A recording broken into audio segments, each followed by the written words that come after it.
Hello dear. Today, for the third lecture, the lecture topic estimating the time for the grinding operation and the shaping operation. And we understand the point economic batch quantity EBQ.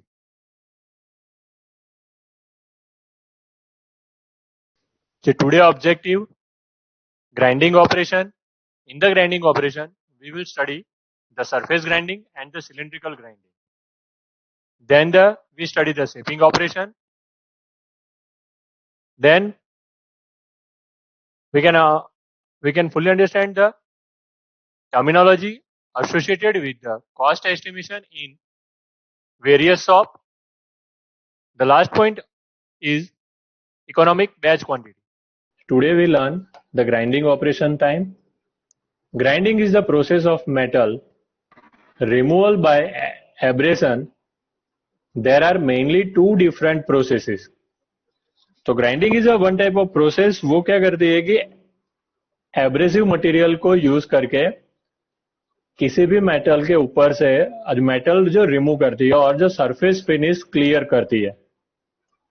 तो grinding operation के लिए time कैसे calculate होंगे और grinding operation के types कितने हैं? तो mainly two types of grinding operation. First operation is the surface grinding. तो यह सरफेस ग्राइंडिंग जो कैसे बोलते हैं ग्राइंडिंग कि शीट मेटल का फ्लैट शीट मेटल और ग्राइंडिंग टूल का भी एक जो हॉरिजॉन्टल सरफेस और वो हॉरिजॉन्टल सरफेस शीट मेटल के ऊपर सरफेस फिनिश करता है. उसकी साइड फिनिश नहीं कर रहा है. ये जो सरफेस फिनिश करता है, तो सरफेस फिनिश कर रहा है, इसलिए इसको बोलते हैं सरफेस ग्राइंडिंग. ये जो फिगर ली गई है इंजीनियरिंग एजिस से. The second is the cylindrical grinding. Second is the cylindrical grinding.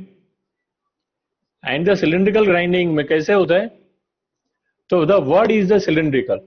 तो देखो, तो फिगर में कैसे दो जो सिलेंडर जो है उसमें एक बताया गया है ग्राइंडिंग व्हील और जो दूसरा छोटा वाला सिलेंडर बताया गया है वर्क पीस. अभी ग्राइंडिंग व्हील घूमेगा तो सामने वर्क पीस भी घूमेगा. जो ग्राइंडिंग व्हील घुमा, वर्क पीस ऐसे स्टेडी रहा तो उसकी राउंडनेस चली जाएगी. जैसे आप कोई भी एप्पल या ककुम्बर को हाथ में लो और उसको साइड में से पी लो. जो सपोज आप साइड में से कट करने जा रहे हो, उस टाइम एप्पल मूव नहीं हो रहा है, तो क्या होगा कि वहां से जो कट होगा और जो रिमेनिंग रेड सरफेस ऐसे ही रहेगी. तो हमको क्या करना पड़ता है कि जैसे टूल को भी घुमाना पड़ता है और साथ में वर्कपीस को भी घुमाना पड़ता है. तो यही करने से हमारा ये जो सिलिंड्रिकल ऑपरेशन बोला जाता है. और grinding time, please note down in your book, the grinding time T is equal to L plus 0.5 upon Fn. T is equal to L plus 0.5 upon Fn. The L बोला जाता है length of job, कि job पर कितने length में cut करना है, grinding करना है. और 0.5 क्या है? हमने लास्ट लेक्चर में बताया था कि अप्रोच एंड द ओवररन. तो अप्रोच और ओवररन को एक जो है ना सिस्टमेटिक कैलकुलेट कर करके 0.5 डिस्टेंस लिया गया है. और feed F is equal to feed and N is equal to RPM. The second is the shaping operation time. So shaping operation time, in the shaping operation, you all have know what is the shaping operation? Yes, you all have know. Because the shaping operation we done in the semester 4. In the shaping operation, job is fixed on the table of the shaping machine. Job table पे fix रहता है और tool job पर जो reciprocating movement करता है. So the time for the shaping operation after adding all data in the above equation का, what is the total area, what is the area swept and what is the minute time. So we have the mathematical equation T is equal to L plus 5 into B plus 2.5 upon 60 CF। तो here देखो कि एक word नया है, दो word नया है, the B and the C. Let's we see the nomenclature of the every point, where L is equal to length of cut and the 5 denoted as the approach and the overrun. The B is the width of job, otherwise the width of cut.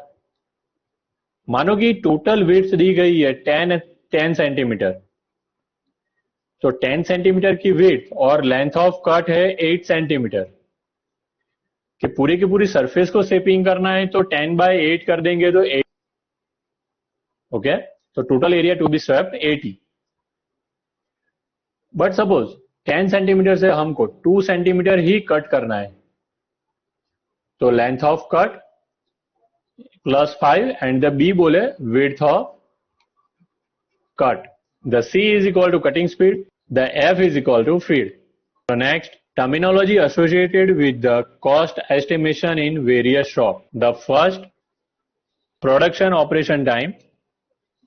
The actual time required for various operations carried out like facing, turning, milling, chamfering, shaping, thread cutting, finishing, like this. So this is called the production operation time. The time for the milling, time for the chamfering, time for the facing, time for the turning, time for the thread cutting, this all time called as the production operation time. And this all time calculate we already done. Number of product per cycle. Production cycle is used to produce similar products by frequently repeating the operation required for the producing the product. इसको हम कैसे समझते हैं? देखो कि suppose हम ऐसा करते हैं कि हमारे 100 बेरिंग को जो प्रोडक्शन करने के आई, 100 नंबर्स ऑफ बेरिंग को प्रोडक्शन करने के लिए आई, तो 100 नंबर्स ऑफ बेरिंग को प्रोडक्शन करने के लिए हम पूरे 100 नहीं बना देंगे कि भाई 100 को 100 इनर रेसेस भी बना दिया, 100 आउटर रेसेस भी बना दिया, 100 जो है ना बीच वाले राउंड बॉल भी बना दिए। ऐसा नहीं करेंगे। हम क्या करेंगे, पहले 100 में से 20 के बैच कर देंगे। हम ये बैच जो करते हैं ना, उसको प्रोडक्ट जो number of product 20 number of product पर साइकिल बोलते हैं। तो किसी भी मटेरियल का जो उसमें जो है ना बिगड़ा हुआ पार्ट आता है या टूल टूट जाता है, तो हमारी पूरी की पूरी प्रोसेस नहीं बिगड़े, सिर्फ 20 ही पार्ट बिगड़े, तो इसमें कंपनी को घोटाला कम होता है। नंबर ऑफ प्रोडक्शन साइकिल पर बैच, तो ये क्या बोल रहे हैं, नंबर ऑफ प्रोडक्शन साइकिल पर batch. Suppose in one batch, I say again, suppose in one batch 100 products are to be produced and the number of production produced in a cycle is 10. Then the production cycle for this batch will be 100, the total number of 100 by 10. तो जो कितने आए, 10 cycle हमको करनी पड़ेंगी। हमने एक cycle में 10 प्रोडक्ट तैयार करते हैं, तो हमको 100 प्रोडक्ट बनाने के लिए 10 साइकिल करनी पड़ेगी। उसके बाद आ रहा है batch preparation time, the actual time taken for the various arrangement the setting activities to make it possible to start the production work of a batch is called the batch preparation time. कि हमने चलो ऐसा decide कर लिया कि 10 product हम एक cycle में कंप्लीट करेंगे, ऐसी 10 साइकिल करेंगे, 100 जो साइकिल हुई, 100 जो प्रोडक्शन हुआ, सॉरी। तो ये एक साइकिल जो 10 प्रोडक्ट को प्रोड्यूस करनी है, तो ये एक साइकिल प्रोडक्ट करने के लिए हमको उसका पूरा का पूरा सेटअप तैयार करना पड़ता है। मानो कुछ भी गलती हुई तो जो सेटअप में चेंजेस करना पड़ता है, तो ये job fixing, job removal, tool fixing, tool removal, die fixing, die जो रिमूवल, जो लुब्रिकेशन, कूलिंग वाटर, ऐसा सब कुछ जो सेटअप हमको एवरी साइकिल में करना पड़ता है, तो उसको बोलते हैं बैच प्रिपरेशन टाइम। उसके बाद आता है क्लीनिंग टाइम, तो the time required for the removal of scrap from the machine at the end of the operation cycle is called the cleaning time. तो cleaning time क्या है? कि साइकिल जब खत्म होती है तो उस टाइम उसकी चीफ ऊपर पड़ती है, या तो फिर जो रिमेनिंग मटेरियल हम वहीं पे छोड़ देते हैं. तो ये जो पूरा का पूरा हमारा एक बैच कंप्लीट होती है, या तो डे कंप्लीट होती है या तो साइकिल कंप्लीट होती है. तो ये हमारा एक बैच कंप्लीट होने के बाद हमको है ना मशीन क्लीन करना पड़ता है. तो ये जो मशीन क्लीन नहीं करे तो नेक्स्ट जो हमारी बैच आएगी उसके लिए काम करना थोड़ा हजार्डस हो जाएगा. Batch overhead time required for purchasing the material to arrange the jig and fixtures and the sharpening the tool after the re-grinding etc. like the called batch overhead time. Overhead क्या बोलते हैं हम? Overhead हमारे direct process में include नहीं होता है, लेकिन जब मटेरियल हमको परचेस करना है तो मटेरियल परचेस करने के बाद उसको कट करते हैं हमको रिक्वायर्ड जो बिलेट मटेरियल में लाने के लिए, और जो टूल हमने लिया उसको जो आगे की प्रोसेस में यूज किया है नेक्स्ट प्रोसेस के लिए जो ग्राइंडिंग भी करना पड़ता है. तो ये सारा का सारा टाइम बोलते हैं batch overhead time. The next is total batch production time. तो ये बैच हमारी पूरी की पूरी कंप्लीट हुई तो उसमें ये सारे के सारे ऊपर के टाइम आ गए. उसमें एवरेज जो ऑपरेशन टाइम आ गया, उसमें जो प्रिपेयरिंग टाइम आया, क्लीनिंग टाइम आया, ये सब आ गए. तो इसको हम बोलते हैं total batch production time. Then आता है फिर से प्रोडक्शन ओवरहेड टाइम. आगे का ओवरहेड पढ़ा वो हमने बैच के लिए पढ़ा सिर्फ.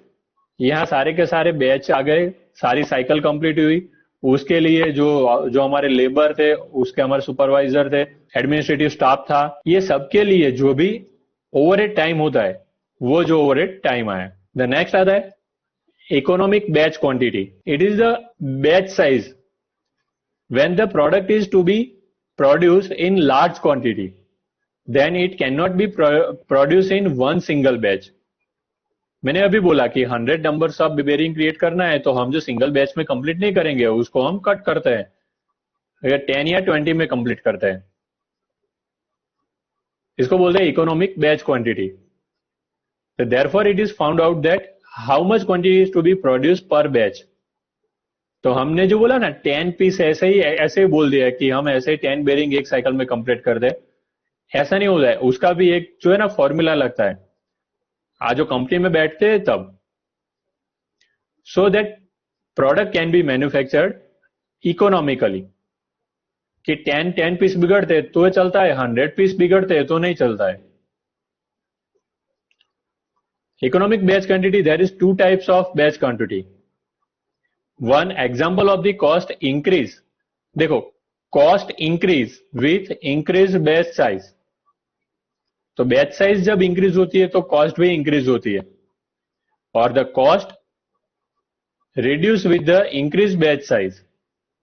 तो sometime batch size increase होती है तब जो रिमेनिंग कॉस्ट होती है वो जो रिड्यूस भी होती है. मटेरियल कॉस्ट तो सबके लिए सेम लगती है, लेबर कॉस्ट सबके लिए सेम लगती है, लेकिन समटाइम ओवरहेड कॉस्ट वहां पे हमको जो नॉमिनल लगती है, जैसे सेटअप कॉस्ट पर प्रोडक्ट, जैसे cost of paraffin process seats and the shop orders like this, like insurance tax charges, वो है ना कॉस्ट को इंक्रीज करता है. कि जैसे बैच बढ़ी, टाइम बढ़ा तो इंश्योरेंस टाइम भी बढ़ेगा. तो interest on the capital investment वो भी वहां पे बढ़ेगा, क्योंकि आपको जैसे मशीन लाना पड़ता है, करना वो करना पड़ता है. तो लाइक इकोनॉमिक बैच क्वांटिटी क्या हमको देती है कि हमारी बैच जो भी डिसाइड करते हैं वो इकोनॉमिकली कैसे होती है. ये एक स्टैंडर्ड ग्राफ दिया है जो कॉस्ट पर पीसेस पर the batch size. Batch size जैसे इंक्रीज होती है तो कॉस्ट पर पीसेस जो है ना डिक्रीज होती है. ये जो लाइन है बीच वाली ब्लैक, जैसे कॉस्ट पर पीस जैसे डिक्रीज होती जा रही है, जैसे बैच साइज इंक्रीज होती जा रही है. Okay, thank you. Day 3 of